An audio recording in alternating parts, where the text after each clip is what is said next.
Friends, आइए start करते अपना आज के वीडियो को। चैनल पे नए तो सब्सक्राइब कर लीजिए और बेल आइकन पर नोटिफिकेशन पे क्लिक कर लीजिए ताकि आपको आने वाले सभी नोटिफिकेशन रिगार्डिंग हमारे वीडियो से रेगुलरली मिलते रहें।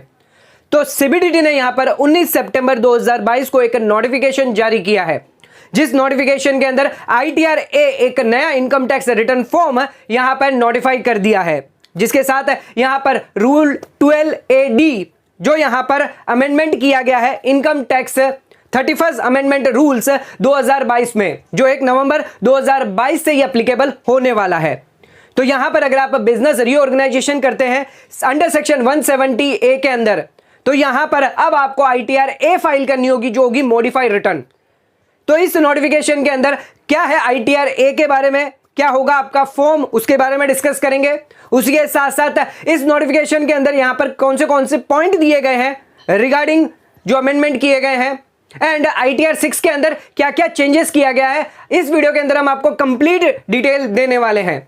तो वीडियो को एंड तक जरूर देखिएगा, वीडियो को स्किप बिल्कुल मत करिएगा। और आइए स्टार्ट करते अपने आज के वीडियो को। सो फ्रेंड्स, आइए स्टार्ट करते अपने आज के वीडियो को और बात कर लेते हैं यहां पर ITR A जो यहां पर नोटिफाई किया है सीबीडीटी ने थ्रू द नोटिफिकेशन 19 सितंबर 2022 को। इस नोटिफिकेशन के थ्रू यहां पर जो है इनकम टैक्स 31st अमेंडमेंट किया गया रूल्स के अंदर। आफ्टर द रूल 12AC के बाद एक और नया रूल यहां पर इंसर्ट किया गया है, रूल 12AD। रूल 12AD यह कहता है कि यहां पर अब आपको मॉडिफाइड रिटर्न फाइल करनी है अगर यहां पर आप सक्सीडिंग एंटिटी है, तो यहां पर आपको मॉडिफाइड रिटर्न फाइल करनी है फॉर बिजनेस रीऑर्गेनाइजेशन के लिए अंडर सेक्शन 170A के अंदर। उसी के साथ साथ आपको यहां पर जो वेरीफाई करनी है और इलेक्ट्रॉनिकली भी यहां पर इसको फाइल करनी पड़ेगी। एंड ITR A जो यहां पर नोटिफाई करिए उसके अंदर यहां पर आपको मॉडिफाइड रिटर्न जो है फाइल करनी है। इस नोटिफिकेशन के अंदर यहां पर एक और चीज दी गई है कि यहां पर अगर कोई principal director general of income tax है या फिर director general of income tax है जिनको यहां पर डायरेक्शन देना है, जिन पर यहां पर रिस्पॉन्सिबिलिटी है प्रोसीजर्स की, स्टैंडर्ड्स की, और यहां पर जो है फॉर्मेट वो रेडी करेंगे फॉर मॉडिफाइड रिटर्न के लिए। उसी के साथ साथ स्पेसिफाइड इनकम टैक्स अथॉरिटी जो है वो यहां पर पॉलिसीज को ध्यान में रखेगी, जो भी यहां पर मॉडिफाइड रिटर्न भर रहे हैं उसके रिगार्डिंग। तो यहां पर अथॉरिटीज को यहां पर जिम्मेदारी दी है कि और जो मॉडिफाइड रिटर्न है, जो डाटा ट्रांसमिशन होना है मॉडिफाइड रिटर्न के अंदर, वो प्रॉपर है, उसके लिए यहां पर पूरा का पूरा रिस्पॉन्सिबिलिटी दी गई है। उसी के साथ साथ यहां पर जो है जो ऑर्डर पास किया गया है for the assessment year relevant to the previous year business reorganisation के लिए, तो यहां पर अगर कोई असेसमेंट है या रीअसेसमेंट है वो कंप्लीटेड हो गया है, प्रोसीडिंग जो है कंप्लीटेड हो गई है, या फिर वो पेंडिंग है on the date of furnishing modified return, तो उस केस में यहां पर असेसिंग ऑफिसर जो है वो यहां पर ऑर्डर पास किया जाएगा, मॉडिफाई किया जाएगा इनकम को, ताकि जो असेसमेंट और रीअसेसमेंट है वो कंप्लीट हो सके। As per the assessment reassessment जो ऑर्डर आया है उसके हिसाब से यहां पर मॉडिफाइड रिटर्न जो इनकम है वो दिखाई जाएगी, या फिर अगर पेंडिंग है तो जो असेसमेंट रीअसेसमेंट है वो यहां पर कंप्लीट किया जाएगा एज द केस में बी के हिसाब से, जो भी ऑर्डर आया बिजनेस रीऑर्गेनाइजेशन उसके हिसाब से, एंड मॉडिफाइड रिटर्न यहां पर जो है फर्निश की जाएगी। यानी असेसिंग ऑफिसर जो है अब उन्हें कंपलसरी यहां पर ऑर्डर पास करना पड़ेगा। अगर कोई असेसमेंट या रीअसेसमेंट अगर प्रोसीडिंग चल रही है तो उसको यहां पर कंप्लीट करवानी पड़ेगी और मॉडिफाइड रिटर्न यहां पर फाइल करवाना पड़ेगा। अब आ जाते हैं, बात कर लेते हैं यहां पर जो सीबीडीटी ने जो नोटिफिकेशन दिया है जिसके अंदर यहां पर जो ITR A यहां पर दिया गया है उस फॉर्म्स के बारे में बात कर लेते हैं। तो आइए देख लेते हैं क्या क्या उस फॉर्म की डिटेल होने वाली है। बात कर लेते हैं यहां पर ITR A के बारे में। तो ITR A के बारे में बात करने से पहले यहां पर जो नोटिफिकेशन आया था 19 सितंबर को, उसके अंदर यहां पर एक अमेंडमेंट किया गया है ITR 6 के अंदर, ITR फॉर्म 6 के अंदर, from the assessment year commencing on 1 अप्रैल 2022 से। तो सभी असेसमेंट ईयर के लिए यहां पर ये एप्लीकेबल होगा, और इसके अलावा कोई अर्लियर असेसमेंट ईयर है उसके लिए भी एप्लीकेबल होगा। तो पार्ट ए जनरल इंफॉर्मेशन में यहां पर चेंजेस किया गया है। तो यहां पर सबसे पहला चेंज यहां पर किया गया है कि यहां पर अगर आप रिटर्न फाइल करते हैं तो यहां पर आपसे पूछा जाता है कि आप रिटर्न कैसे फाइल कर रहे हैं, बिफोर द ड्यू डेट कर रहे हैं under section 139(1), after the due date 139(4), और रिवाइज रिटर्न फाइल कर रहे हैं। उसके बाद एक और ऑप्शन यहां पर ऐड किया है 92C(D) के अंदर, मॉडिफाइड रिटर्न।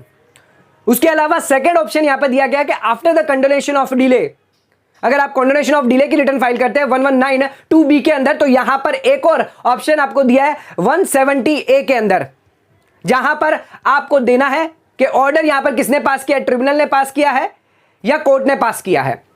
ये दो चेंजेस यहां पर जो है ITR 6 के अंदर किए गए हैं।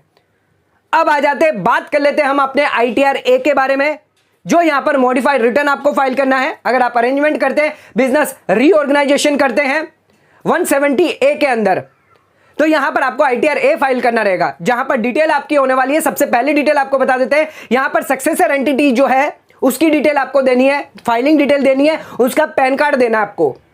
उसके बाद यहां पर पैन कार्ड आपने दिया एंड यहां पर उसी के साथ साथ आपको सिन नंबर देना है एंड एंटिटी का नाम देना है, सक्सेसर एंटिटी कौन है उसका नाम देना है, कॉर्पोरेट आइडेंटिफिकेशन नंबर देना है जो MCA ने यहां पर जारी किया गया है, उसी के साथ साथ कब इसने बिजनेस यहां पर जो इनकॉर्पोरेट किया था और कब यहां पर कमेंस किया था उसकी डिटेल यहां पर आपको देनी है। नेक्स्ट यहां पर सेकंड पॉइंट आ जाता है, कोई अदर सक्सीडिंग एंटिटी है तो उसकी भी डिटेल यहां पर आपको सेम देनी है, पैन कार्ड देना है, नाम देना है, सिन नंबर देना है, एंटिटी कब इनकॉर्पोरेट हुई थी और कब यहां पर उसका कमेंसमेंट किया गया था। थर्ड यहां पर डिटेल देनी है आपको प्रीसीडर एंटिटी की, तो जो प्रीसीडिंग एंटिटी है उसकी भी डिटेल सेम आपको देनी है, पैन कार्ड, नाम, सिन नंबर, इनकॉर्पोरेशन डेट और डेट ऑफ कमेंसमेंट। अब यहां पर आपको देनी है कि यहां पर आपने जो एक्नॉलेजमेंट नंबर है वो यहां पर आपको देना पड़ेगा, अगर आपने कोई रिटर्न प्रीवियसली कोई फाइल करी है तो यस या नो में। अगर यस देते हैं तो उसके इसमें यहां पर आपने बिफोर द ड्यू डेट करी है या आफ्टर द ड्यू डेट करी है। उसके साथ साथ आपको असेसमेंट ईयर यहां पर बताना होगा, किस असेसमेंट ईयर के लिए यहां पर आप मॉडिफाइड रिटर्न जो फाइल कर रहे हैं। अब आ जाते हैं यहां पर, जैसे ही यहां पर आप एक्नॉलेजमेंट नंबर बता देंगे तो यहां पर अपना एक्नॉलेजमेंट नंबर, रिसिप्ट नंबर और डेट यहां पर आपको देनी होगी।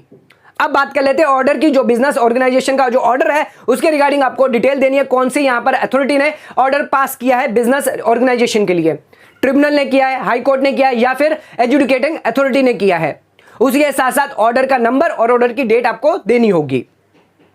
एंड यहां पर ITR 6 जो है वो यहां पर आपको अपलोड करनी होगी, जो मॉडिफाइड रिटर्न है, जो चेंजेस हमने बताए थे वो यहां पर आ जाएंगे और आपको एक्नॉलेजमेंट नंबर और डेट जो है, डेट ऑफ सबमिशन यहां पर ऑटोमेटिकली जैसे आप फाइल करेंगे मॉडिफाइड रिटर्न आपको यहां पर शो कर दी जाएगी।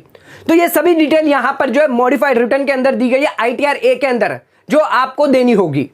तो यहां पर अगर आपका कोई ऑर्डर पास होता है और किसी असेसमेंट या रीअसेसमेंट के लिए यहां पर आप मॉडिफाइड रिटर्न फाइल करते हैं तो यहां पर ध्यान रखिएगा 1 नवंबर 2022 से यह नया रूल एप्लीकेबल हो गया है, जो है रूल 12AD, जिसके अंदर यहां पर नोटिफाई कर दिया है ITR A जो यहां पर मॉडिफाइड रिटर्न फाइल करनी है बिजनेस रीऑर्गेनाइजेशन यानी सक्सेसर एंटिटी को।